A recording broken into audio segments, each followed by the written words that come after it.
The Washington Commanders are less than 2 weeks away from training camp, but instead of being laser focused on 2025, they're facing two massive questions. Number one, will they pay Terry McLaurin? And number two, can Laramie Tonsel still play at a Pro Bowl level? Smash that like button if you want the Commanders to handle their business fast, and hit subscribe so you never miss a single headline, rumor, or inside scoop on your team. Let's break it down, because this tension around McLaurin is not going away quietly, and Laramie Tonsel, he's entering a prove-it year in D.C. There's no debate here. Terry McLaurin is the face of this offense, the unquestioned leader, the most consistent player on the roster since 2019. And yet, with just 1 year left on his current deal, the Commanders still haven't locked him up long-term. According to Mike Jones of The Athletic, this is the contract standoff to watch as training camp approaches, and if Washington doesn't act before July 22nd, things could get ugly. Quote, McLaurin is a candidate to hold out or hold in. He's unlikely to land a Jamar Chase-type deal, but something north of T. Higgins' $28 million per year is realistic. And let's be real, he deserves it. 5 straight 1,000-yard seasons, never had elite QB play until Jaden Daniels, team captain, locker room leader, and fan favorite. He's done everything the right way, and he's getting paid less than wide receiver twos like T. Higgins and Calvin Ridley. That's unacceptable. Every day the Commanders wait, the price could go up, or worse, the situation could spiral into a distraction. McLaurin already skipped mandatory minicamp, a rare move for a player who's all about team culture and professionalism. That was a signal. He's serious. ESPN's Jeremy Fowler reported that McLaurin is not happy with how talks have progressed. NFL Network's James Palmer said the two sides made no real progress in June. And here's the danger. If this drags into training camp, the Commanders run the risk of upsetting the chemistry that made their 2024 Cinderella run possible. We saw it last year with Chris Jones in Kansas City. Contract standoffs can linger into the season, and for a second-year quarterback like Jaden Daniels, continuity matters more than anything. Let's remind everyone, Terry McLaurin is more than numbers. He's the Jerry Rice archetype, in the words of Commanders legend Joe Theismann. Quote, Terry's a dear friend. He's just a great young man, a great leader. His intangibles and his value to this football team outweigh even his talent, which is extreme. He needs to be paid. He needs to be paid right away. McLaurin has no drama, no ego, no excuses. He's practiced and played through injury. He's mentored young guys. He embraced a rookie QB last year instead of sulking about a rebuild. And now with Jaden Daniels looking like a future star, why on earth would you risk losing his most trusted target? While the McLaurin drama is front and center, there's another story flying just under the radar. Laramie Tonsel, the Commanders' big-name offensive line addition, has a lot riding on this year. He was just ranked number 86 in the NFL's top 100 players. Still elite territory, but that's a drop of 15 spots from last session. And at 30, people are starting to ask, is he still in his prime? Let's look at the data. 624 pass blocking snaps in 2024, most since 2018. 8.3% pressure rate, 12th best among left tackles, and 72.7 run blocking grade, highest of his career, PFF. Tonsel can still play, but in Houston, he was part of a leaky line that collapsed down the stretch. The Texans moved on, and Adam Peters pounced.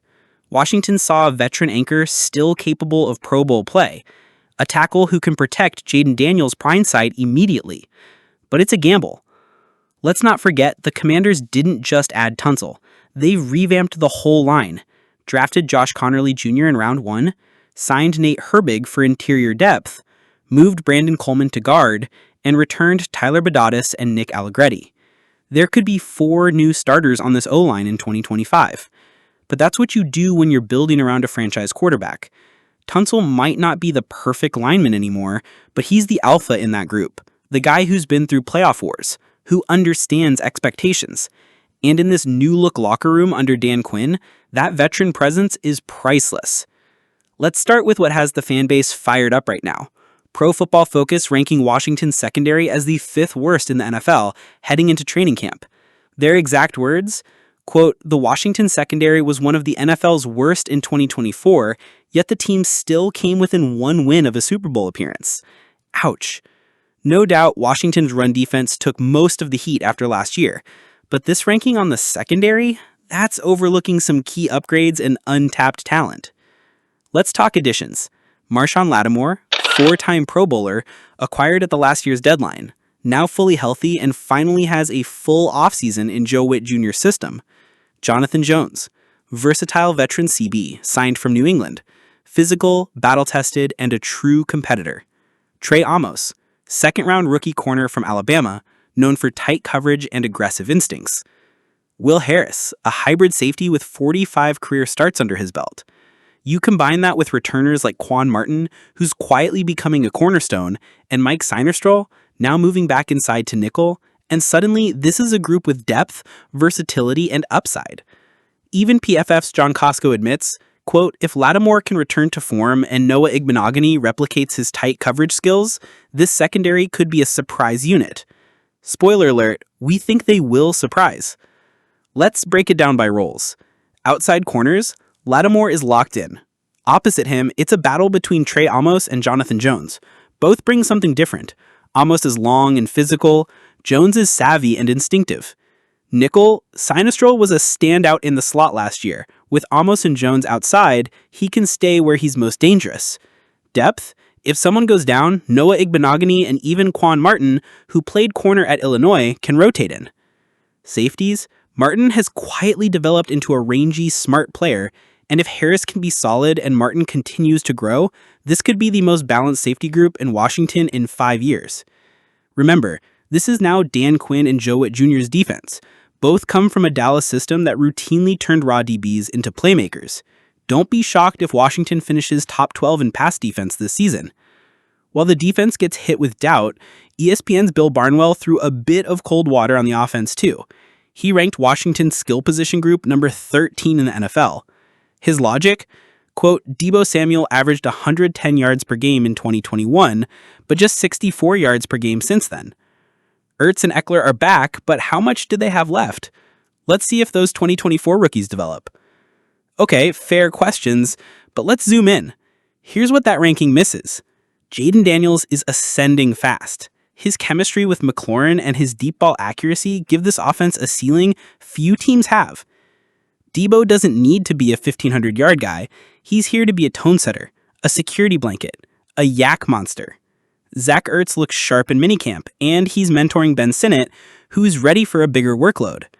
Brian Robinson is dependable and physical, and Luke McCaffrey there, he's the real wild card here. McCaffrey is way ahead of where most 7th-round picks are after one season. According to his father, 3-time Super Bowl champion Ed McCaffrey, Luke's offseason has been transformative, physically and mentally. Quote, he's hungry, man. He's hungry to compete, and he's learning every receiver spot, Ed told Escapist magazine. That versatility matters in Cliff Kingsbury's scheme, where receivers are expected to move all over the formation. If this offense is going to climb higher than number 13 by season end, 2 names could make the difference. Ben Sinnott, the second-year TE, flashed last year. With Ertz on a 1-year deal, this is the moment for Sinnott to emerge as a true TE1 of the future. And Luke McCaffrey, whether it's in the slot, on special teams, or in gadget packages, Luke's IQ and effort will earn him reps. And with injuries always a factor, don't be surprised if he's WR3 by mid-season. The Commanders don't need another superstar. They need contributors. McCaffrey and Sinnott are ready to become just that. So here's where we are. The Commanders have Super Bowl ambitions after a shocking 12-win season. They've got the QB, they've got the defense, and they've got Tonsel protecting Jaden, and they've got Terry McLaurin for now. But if they fumble this McLaurin contract, it could unravel the entire vibe. The longer this goes on, the more tension builds. The last thing this team needs is a holdout that bleeds into August, or worse, a mid-season trade rumor cycle. Commanders fans, this is the time. Terry McLaurin has earned his deal. Pay him. Give your young QB the stability he needs. Give your fans the heart and soul player they deserve. Don't overthink it, Adam Peters. Now it's your turn.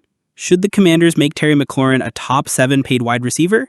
Do you still believe Laramie Tonsel is elite, or was Houston right to move on?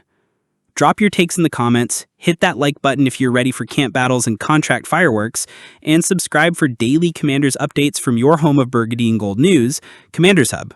We'll see you next time.